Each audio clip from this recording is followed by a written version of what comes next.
परीक्षित जी महाराज को संतोष नहीं हुआ, मन में व्यथा पड़ी हुई थी कि मैं क्या करूं, इससे मेरी मृत्यु होने वाली नहीं है। तो सुखदेव जी महाराज के द्वारा कथा श्रवण कराई गई और कथा के श्रवण के प्रभाव से राजा परीक्षित स्वर्ग से विमान आया और 7वीं रोज वे विमान पे बैठ करके स्वर्ग को चले गए, बैठ धाम को चले गए। एक बार बोलिए श्री कृष्ण जी महाराज। अब ऋषियों ने कहा बड़ी संक्षेप में आपने भागवत कथा समाप्त कर डाली। आप कहते हैं कि इस भागवत में 18,000 श्लोक हैं, आपने तो एक भी श्लोक नहीं बताया और बड़ी संक्षेप में आपने कथा श्रवण करा। सूत जी महाराज ने कहा कि ऋषिवर कथा की एक महत्ता है, इस कथा को मैं आपसे कहता हूं और आप ध्यान मग्न होकर के अपने हृदय के अंदर उस राधा माधव की दिव्य छटा को अपने हृदय में वास करें और इस कथा का श्रवण करें। लेकिन उससे पहले मैं सुखदेव जी का श्रवण करूं, सुखदेव जी का ध्यान करूं। ऋषि ने पूछा कि सुखदेव, भागवत की जो रचना व्यास जी महाराज ने की तो फिर सुखदेव कहां से आ गए?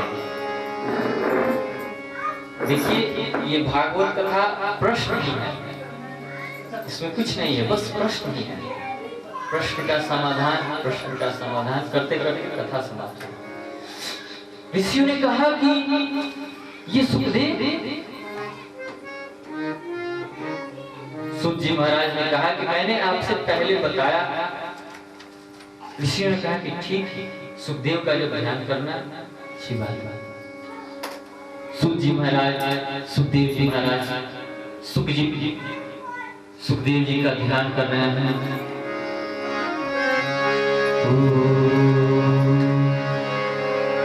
यम प्रवर्जन्तमनुपे तमपे तकृत्यं द्वैपायनो विरहका तरराजुहा पुत्रेति तन्मयतया तयोभिनेदु तं सर्वभूतहृदयं मुन्मान्तु। सुखदेव जी महाराज की। सूत जी महाराज सुखदेव जी का वंदन किए और आगे कहा, परीक्षिते कथा वक्तुं सभायां स्थिते सुखे सुधा कुंभं विविध्यैव देवास्तत्र समागमः। ऋषियों, जब राजा परीक्षित को सुखदेव जी कथा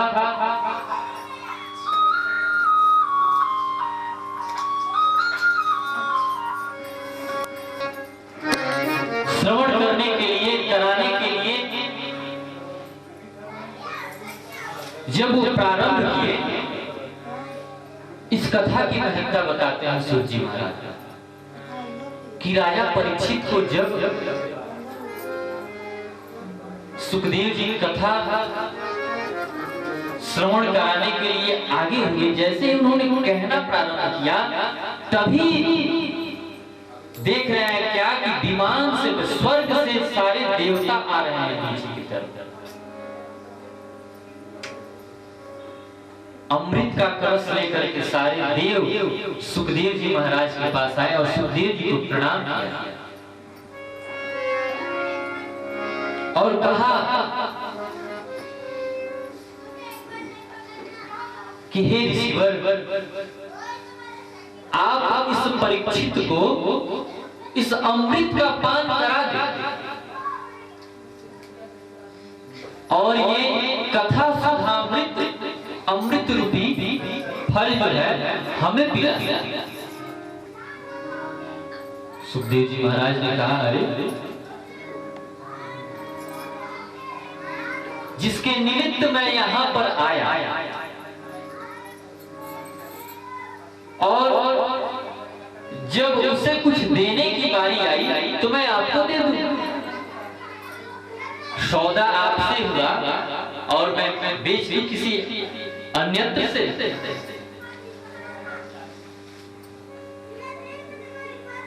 सुखदेव जी महाराज ने कहा कि अरे वो ठगी, देवता हमेशा अपने कार्य की ही कुशलता के लिए आगे होते हैं। अगर राक्षस दैत्य अगर प्रभाव अपना जमा दे तो वहां से चल देते हैं। कभी भी आपने कथा के माध्यम से श्रवण किया होगा कि फलाने दैत्य ने जब इंद्र पे चढ़ाई की, स्वर्ग पे चढ़ाई की, तो स्वर्ग छोड़ के सारे देवता भाग गए, उनकी सारी हेकड़ी मारी गई। तो सुखदेव जी महाराज ने कहा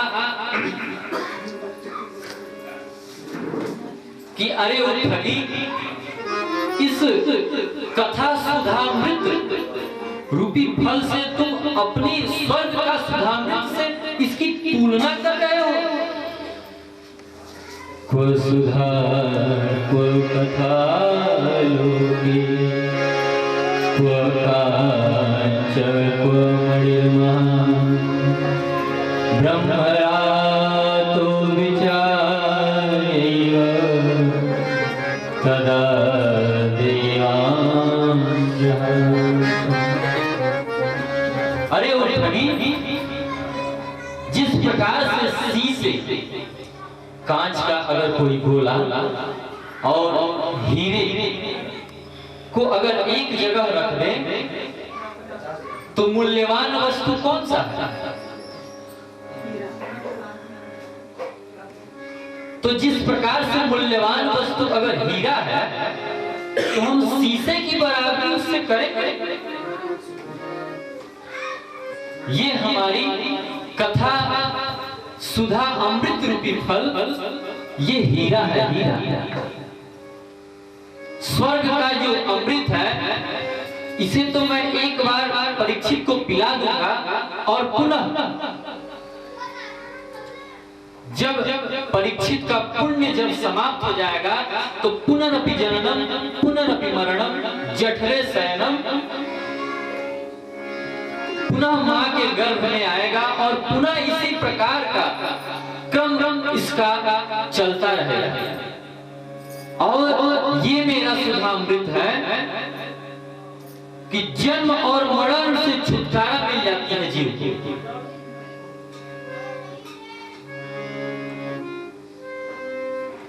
सुखदेव जी महाराज ने कहा, अरे ओ ठगी, मैं तुम्हें ये कथा प्रदान नहीं करता, मैं तुम्हें नहीं कराऊंगा। सुखदेव जी महाराज ने डांट करके उन सारे देवगणों को भगा दिया। सारे देव चले गए रुष्ट होकर के। सुखदेव जी महाराज कथा प्रारंभ किए, कथा शुरू हुई। राजा परीक्षित अनेक प्रकार का प्रश्न कर रहे हैं, सुखदेव जी महाराज उसका प्रशिक्षित उत्तर दे रहे हैं।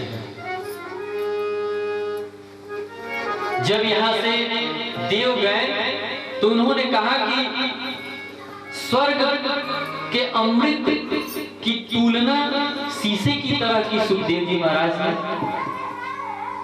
उन्होंने कहा कि हम सभी लोग ब्रह्मा के पास चलेंगे। सारे देवगण ब्रह्मा जी के पास गए। ब्रह्मा जी के पास जाने के बाद उन्होंने कहा,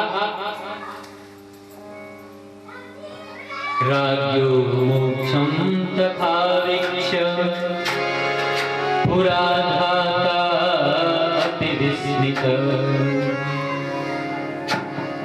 विधाता ब्रह्मा से जब उन्होंने कहा कि हे प्रभु, हमारे अमृत को सुखदेव जी ने ठुकरा दिया, इस अमृत के कारण देवासुर संग्राम हुआ, इस अमृत के कारण देवासुर संग्राम हुई और इस अमृत के प्रभाव से वो कथा रूपी ज्ञान रूपी कथा की महत्ता इतनी बताई है सुखदेव जी ने।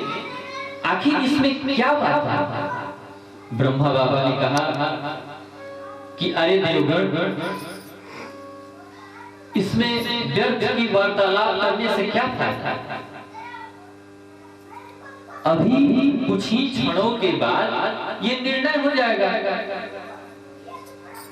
उन्होंने कहा किस प्रकार से? उन्होंने कहा कि ऋषि पुत्र का शाप है, ऋषि पुत्र का शाप है कि परीक्षित 7वें रोज में इनकी मृत्यु हो जाएगी। तो 7 दिन बीतने में समय तो अधिक लगेगा नहीं। और बंधु, मैं आपको सचेत कर दूं कि हम सभी को भी इस धराधाम पे मात्र 7 दिन ही रहना है।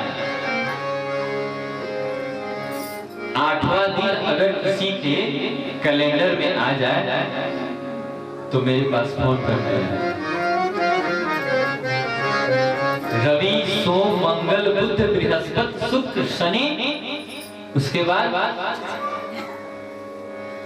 ये 7 दिन का जो समय है, इसी में हम सभी को जन्म लेना है, बड़े होना है, नाना प्रकार का कार्य करना है।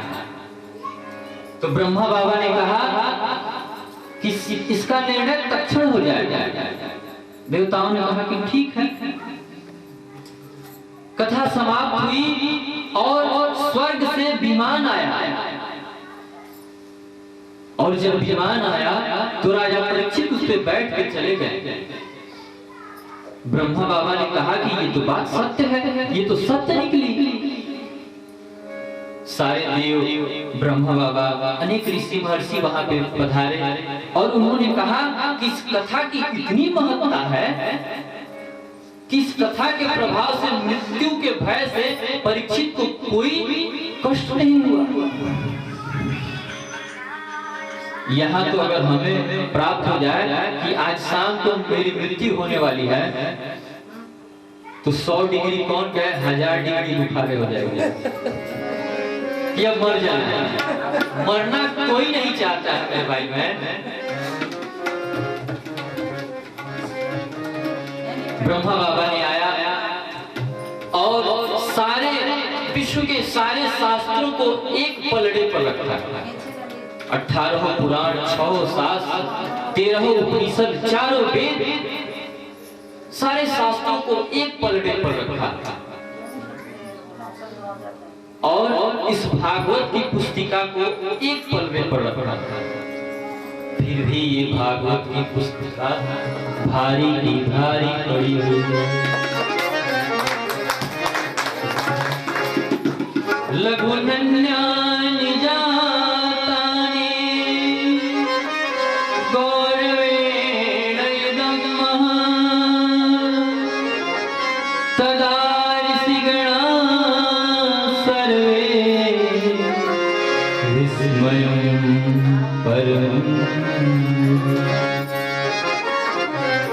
सारे ऋषिगण आश्चर्य हो गए कि अरे इस ग्रंथ में क्या लिखा गया है। सबों के मन में उत्सुकता और जागृत हो गई कि ये ग्रंथ, सारे ग्रंथ को पीछे कर डाला और धाता अति विस्मित। ब्रह्मा बाबा भी आश्चर्यचकित हो गए कि अरे मैंने तो इसे कभी जाना नहीं, पहचाना नहीं, और ये कहां से आ गया। सूत जी महाराज ने कहा कि ऋषियों, ये है आपकी प्रमाण, आपके लिए ये प्रमाण है। अब ऋषियों ने पूछा कि हे सूत जी महाराज, लोक विग्रह मुक्तस्य नारदस्य स्थिरस्य च विधि श्रवे कुतः प्रीति संयोगे पुत्रतैः सह। ऋषियों ने कहा कि इस कथा को सबसे पहले किसने श्रवण किया?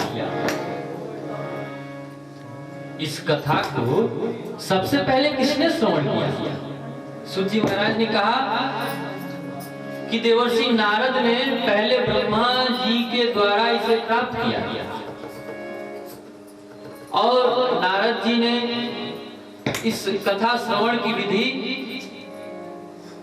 चारों कुमारों से सुना। अश्वनी कुमार,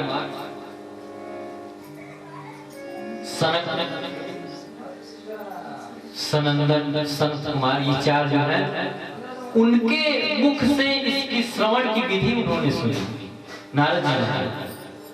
और उस प्रकार से धीरे धीरे धीरे धीरे ये कथा हम सभी के बीच आई। फिर ऋषियों ने कहा कि हे सूत जी महाराज,